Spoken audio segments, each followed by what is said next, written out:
Ia bukan pendaki, namun setiap kali mendaki, ia selalu menikmati keindahan alam gunung. Kabut tipis yang menjelma rintikan air seakan memberinya energi baru untuk kembali naik gunung. Lagi dan lagi, lebatnya hutan seolah-olah memanggil jiwanya yang lelah oleh polusi kendaraan.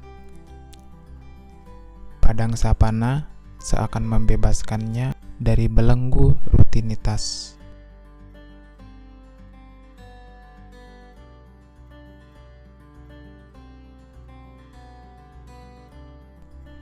Ia sadar mendaki tidak menyelesaikan masalah, namun setidaknya di atas gunung ia merasa sedikit lebih baik.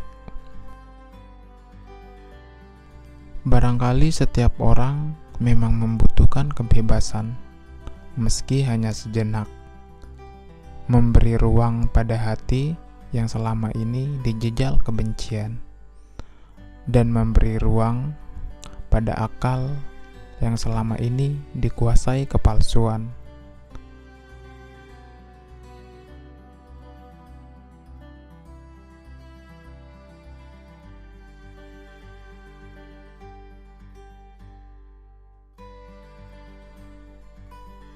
Sebagian orang mungkin bertanya-tanya, dengan berat badan 100 kg lebih, mampukah ia melakukan suatu pendakian yang tergolong berat? Pertanyaan semacam itu ia tepis dengan pembuktian yang cukup mengejutkan.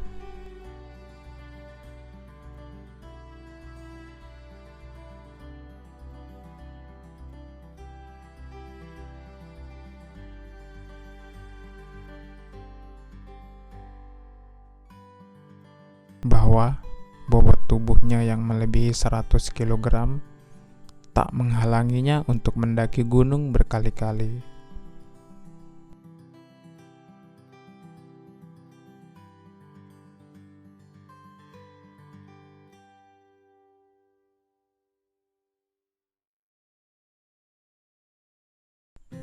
Pendakian ini merupakan kali kelimanya mendaki Gunung Rinjani.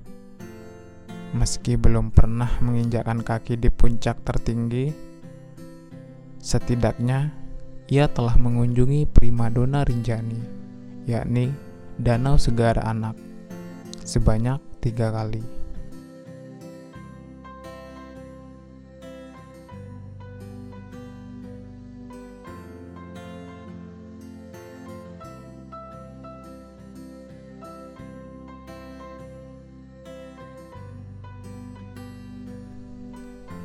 Sebagaimana pendaki lainnya, ia selalu senang berlama-lama di Danau Segara Anak.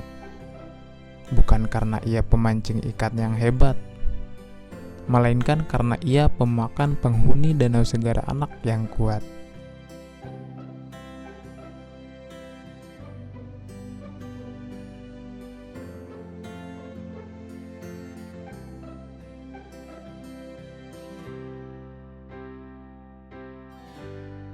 Benar adanya, memiliki badan gemuk membuat beberapa aktivitas menjadi lebih sulit.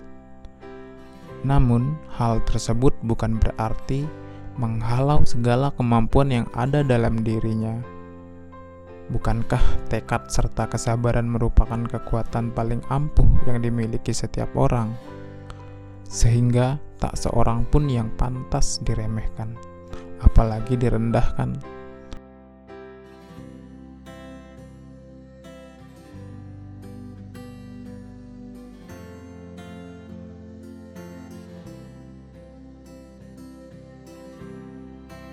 Meski demikian, tak bisa dimungkiri bahwa mendaki gunung memerlukan fisik yang baik.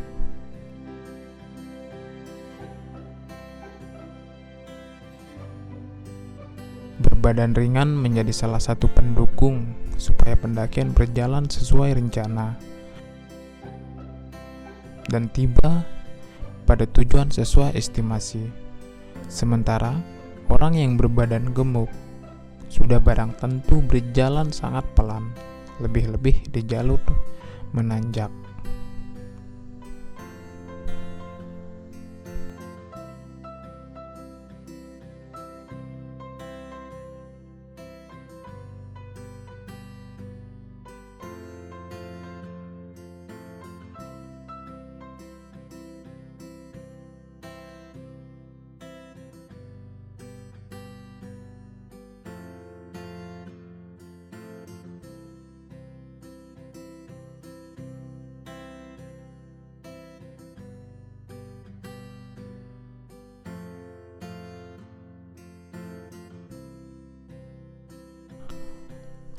Lantas, apakah pendaki yang memiliki bobot tubuh lebih menjadi penghambat perjalanan?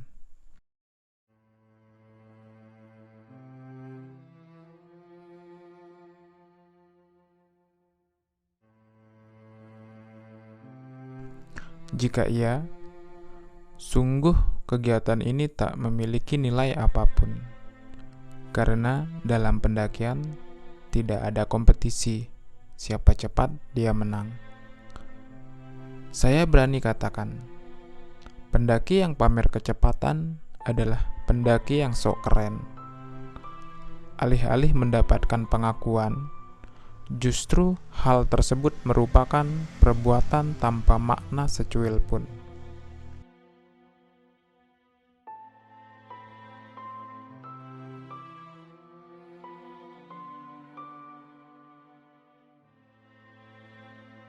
Pernah suatu kali, saya bertemu pendaki yang berjalan sendirian.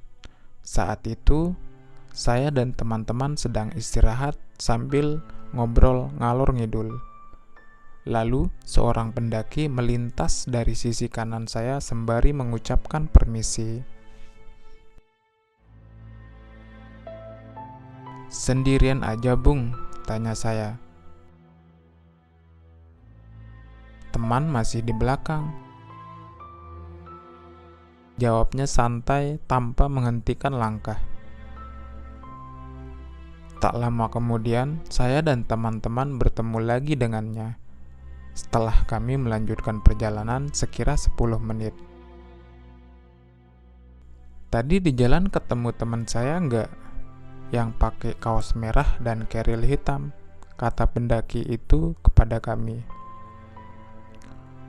Sejak melanjutkan perjalanan, tak ada seorang pun yang melewati kami, ujar salah satu teman saya.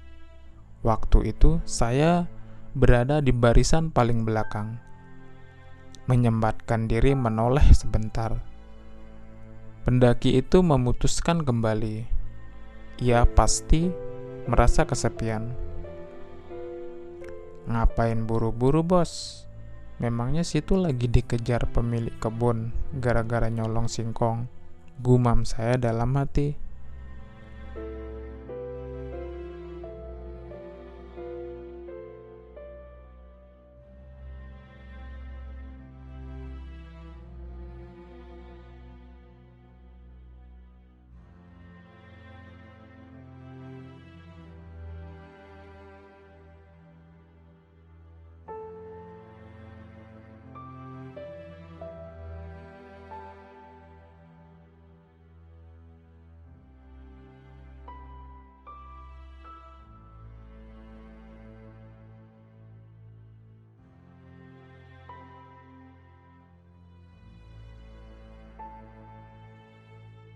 Begitu banyak tujuan orang mendaki.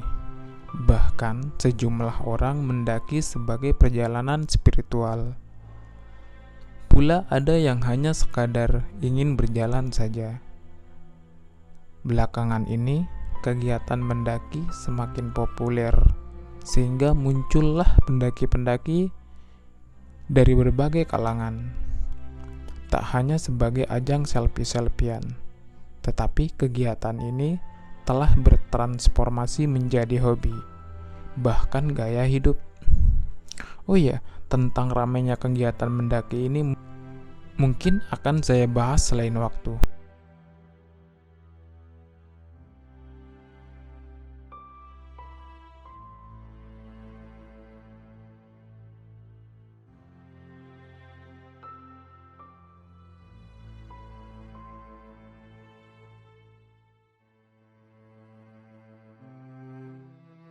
Mendaki gunung dapat dilakukan siapa saja. Tidak ada syarat khusus agar bisa mendaki. Lagi pula, kegiatan ini tak hanya mengandalkan tenaga. Sebab sebanyak apapun energi yang terkandung di dalam tubuh akan terkuras habis pada saat melampaui batasnya. Hanya saja, orang yang berbadan biasa lebih cekatan daripada orang yang berbadan gemuk.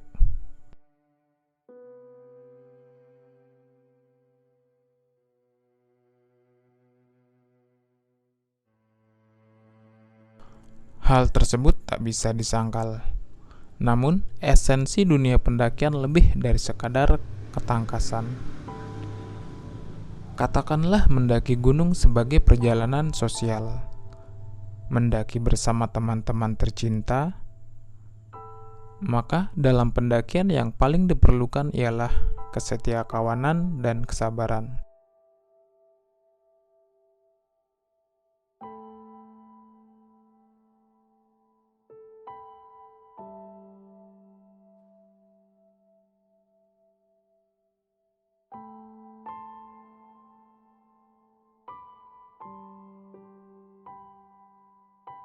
Jika Martin Comfy mengatakan,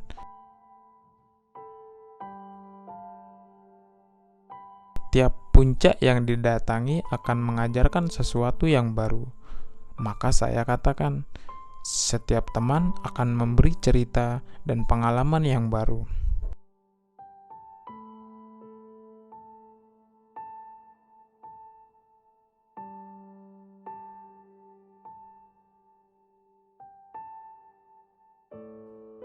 Ketika saya naik gunung bersama teman saya yang gemuk ini, banyak hal baru yang saya dapatkan, bahwa memang betul adanya.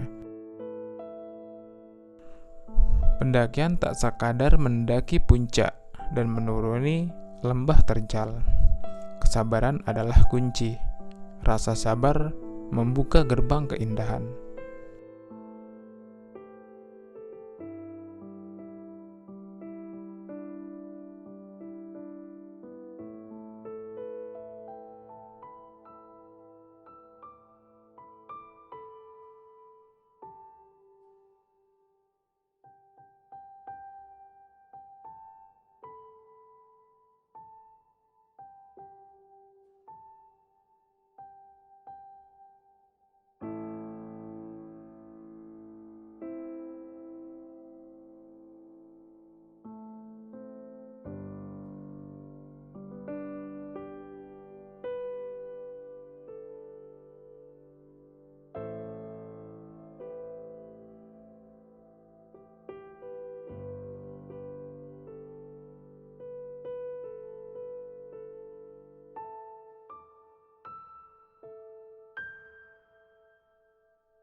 Dan hal yang paling saya suka ialah pada saat istirahat, karena momen ini sangatlah langka. Napasnya memburu kelelahan. Ia terkapar, menyandarkan tubuh gempalnya. Badannya kuyup oleh cucuran keringat. Seberapapun rasa lelah yang ia alami, setelah meneguk air, bukannya mencari makanan, ia malah membakar rokok.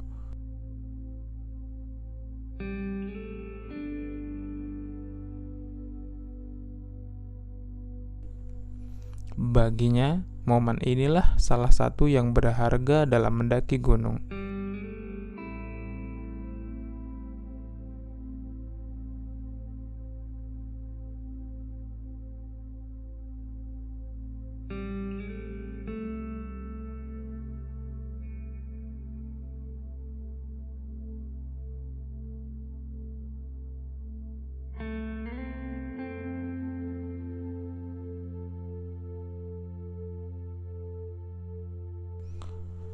Dan pernah suatu kali,